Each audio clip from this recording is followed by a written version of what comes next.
As part of hospice, we're required to provide grief services, bereavement, and we saw a need within the schools. The group was started a couple years ago by another counselor. It's a grief group to help students, and it's co-facilitated by counselors at the school as well as a social worker and a counselor through Seasons Hospice.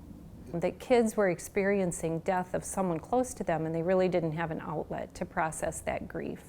And we started with one pilot school group at a high school, and it was through that group that we actually recognized a greater need, and that was where the mask idea actually came into being. I always tell kids, keeping things in, eventually they'll come out. So if we keep them in, they're going to fester and they're going to grow and they're going to come out in other ways, in side ways that aren't so healthy. Mabak, you were saying you don't really tell people about your dad? Only my friends that I can really trust. Only people you can trust. Mm-hmm. Did they let you talk to your dad for a little bit to say goodbye? I think the only word I said to him was, "I love you."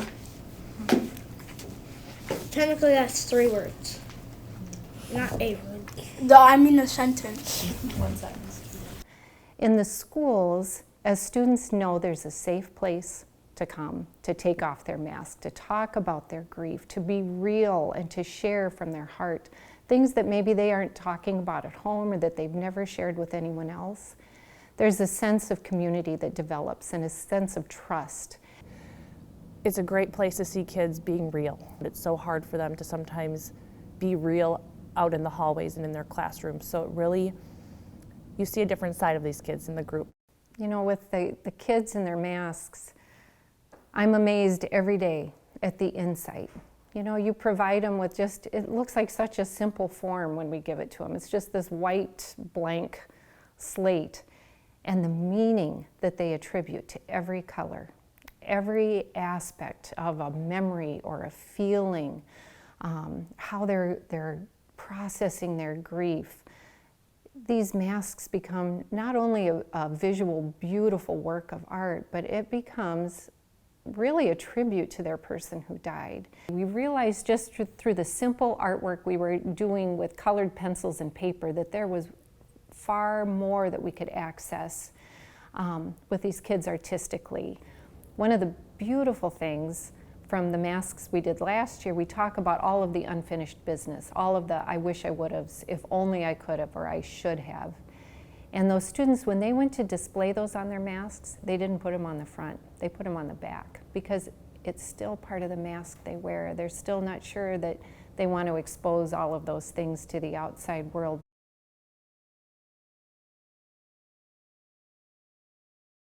The mask I made and the colors, they represent the flag.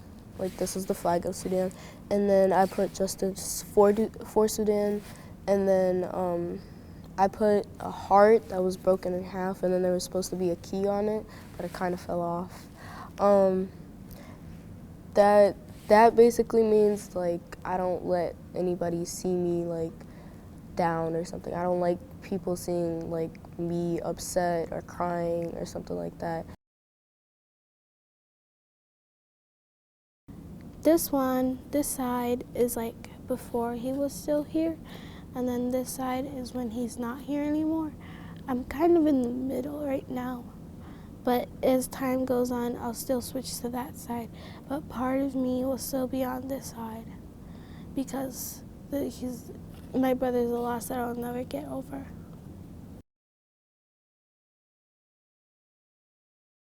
So basically, I put the pink as like love, green as happiness, and the gray as like I don't really know, like all in a big mix of emotions, and then I was intending to put it white because it was like a mix, whatever. And so then black is like, and then this is like the inside. Like I don't know what her thoughts were, but this is what I thought that she felt. Like my dad, his dad, and his mom passed away, and I realized how he must have felt, and I realized that he must have had a mask the whole time too, because he kept strong the whole time while he was raising us, and I feel like this is kind of like probably what he felt, like confused, and like I put the key because he always kept his feelings in. Like I put some stitches because it's like you need to be stitched up, and like the wire is to be like how he's confused, and like these are also a symbol. Like the other things are like how he's confused, and the color is just like a random thing that like he probably thought like random things in his head. And it's just like, I don't know, I put a few things that about me and about him, so it's like basically both of our masks. So I made it so we can both like relate to it.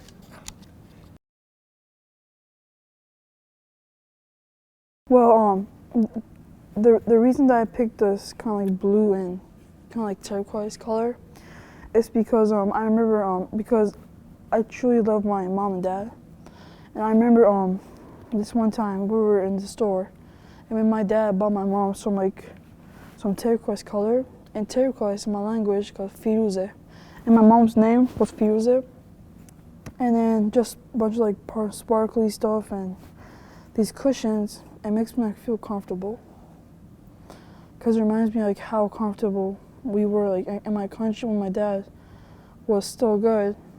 I remember like it was such a nice feeling. I would go to school, come back, maybe go to my grandma's house, or like play, eat some really good food, and just hang out for the rest of the day. I think it kind of like reminds you of like they're still here, you know, like they haven't left fully, like they might have like left like after the world, but they're all still like with you.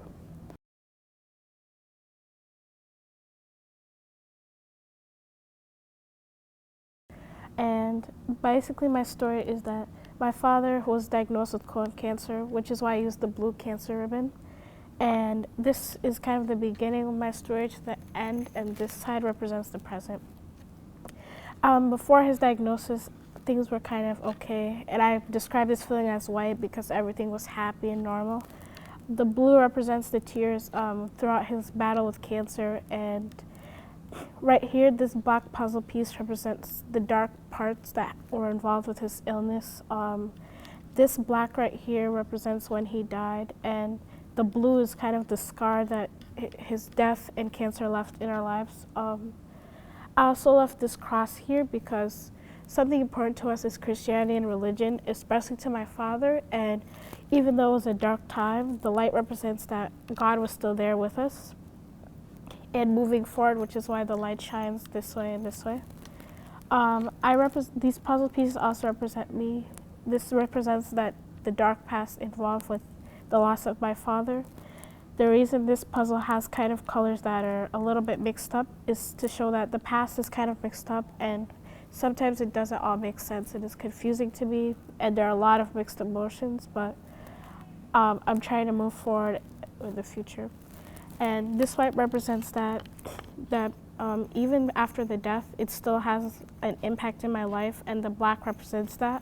It's still part of me, and it's still forever going to be something hard to think about, but I'm moving forward and doing better, which is why the black is specks and not all over like when he died. The car also represents moving forward, and my dad liked driving. And this headlight is like the light that shines of him, his spirit being over us and watching, shining a light in our future.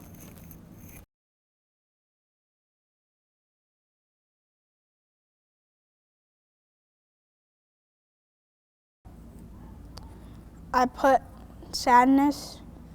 I put blue for sadness and shock and disappointment because I missed my person and I was upset that he's gone. And the red is for anger, for the people who say just get over it already. And the yellow is for happiness because I know that he's in a better place.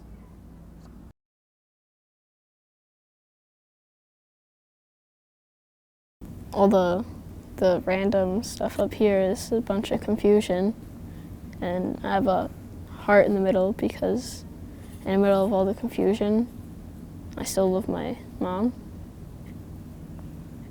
And well, down here it's kind of like, I guess, a muzzle, because when she died I had to come here to my dad's and live with him, and I didn't really have a say in it, so it's kind of like just keeping my mouth closed. And the pink is because black and pink were like my mom's favorite color.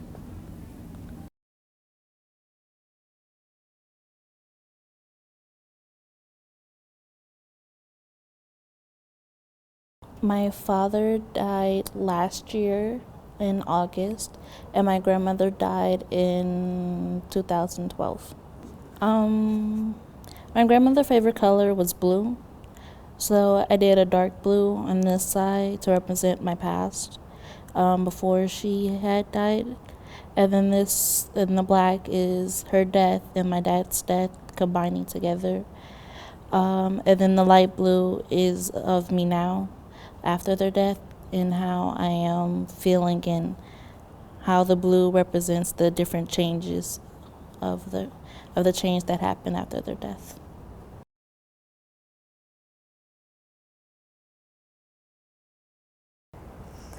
So my best friend had passed away a couple months or a month before school started.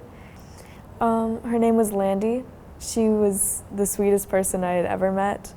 I had known her since kindergarten, and I was best friends with her in kindergarten. So for the piece in front of the mouth, it kind of shows that like when people ask me how am I doing or like how I'm feeling, normally instead of like saying how I actually feel, I'll just say that I'm okay, so like people don't question anything. And then the Band-Aid here symbolizes like healing and like the process of healing. There's like the red like horns here, which is like anger, but then there's like a cap that's on it, and that shows like how I'm like repressing the anger. So, and then the cogs right here don't fit together, and I did that on purpose because it shows like not everything is like working perfectly in my mind now, and it's like it's really messed up like a lot of things. So the group is like really helpful, and it's really nice knowing that there is an outlet to like let your feelings out if you can't do it elsewhere. So.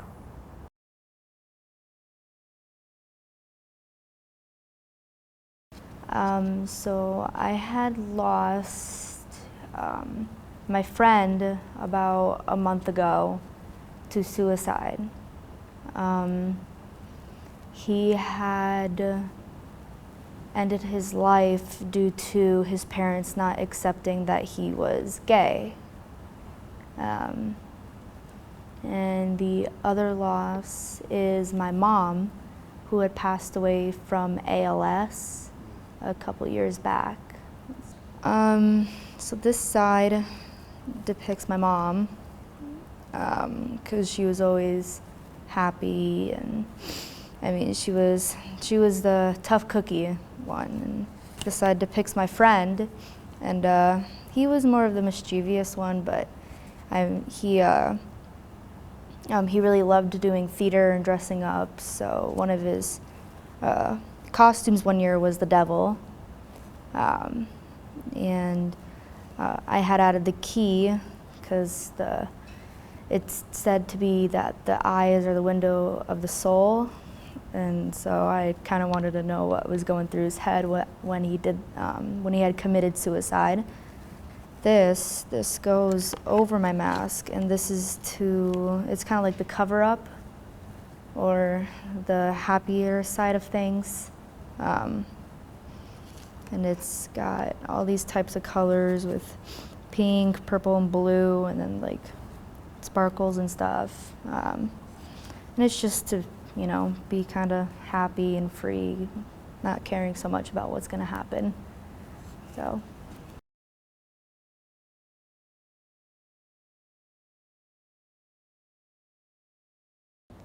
My father passed away a year and a half ago in July 2nd, 2018. For me, the first off is like the face. I wanted it to be kind of neutral or normal because I feel a lot of people perceive the emotions that you have are not normal and they're not okay. And also the fact that anger is a very big issue with grief. Not a lot of people talk about it in movies and such, in media. They portray it as sadness and then you move on. But a lot of the time, people are angry and they don't know why. It's usually due to that. And then I am working right now on these little spikes here. It's gonna be a little crown. And so I'm trying to interpret that into this piece about how people who have gone through grief can still wear a crown because they're still worth it no matter what. And no matter how they act, they probably don't mean it. It's just they have so much going on and they don't know how to express it.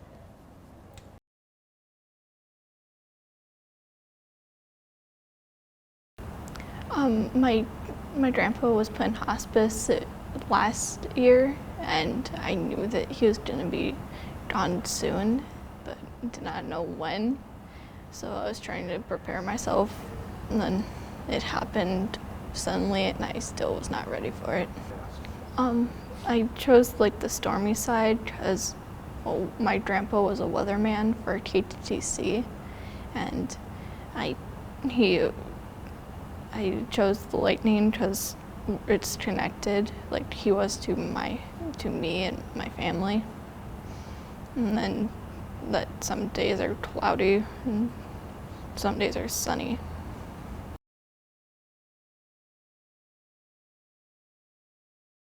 I lost one of my close friends and then my great-grandma a couple months ago, and I had been talking to a counselor and she recommended that I come last semester, and I'm really, really glad that I did because I met a whole bunch of new people. I made new friends and I also found a way to channel my grief, and it really needed to be channeled. I kind of made waves with the papier-mâché type system that we made, and it's kind of symbolic because sometimes I almost feel like I'm drowning in grief because there's just so much of it, and before this group I didn't have a way to manage it. I didn't really try to manage it, and I sometimes feel like I'm drowning, but it's almost kind of peaceful in a way. And I did the pearls because my great-grandma's name is Pearl, and I did the music notes because my friend Landy and I that passed away 6 months ago, she and I were involved in orchestra together and we shared that passion. I always felt like Landy was a very calm and almost shy person, and I feel like blue is a really good color for calm and just serene and just beautiful, really. So I did a bunch of different shades of blue because I really wanted to represent that. One of the main things I've learned at this group is that everyone grieves differently, and any way you grieve is good as long as you're not doing anything harmful to yourself or others. And it's really important to find the way that helps you express your feelings and kind of get it out there.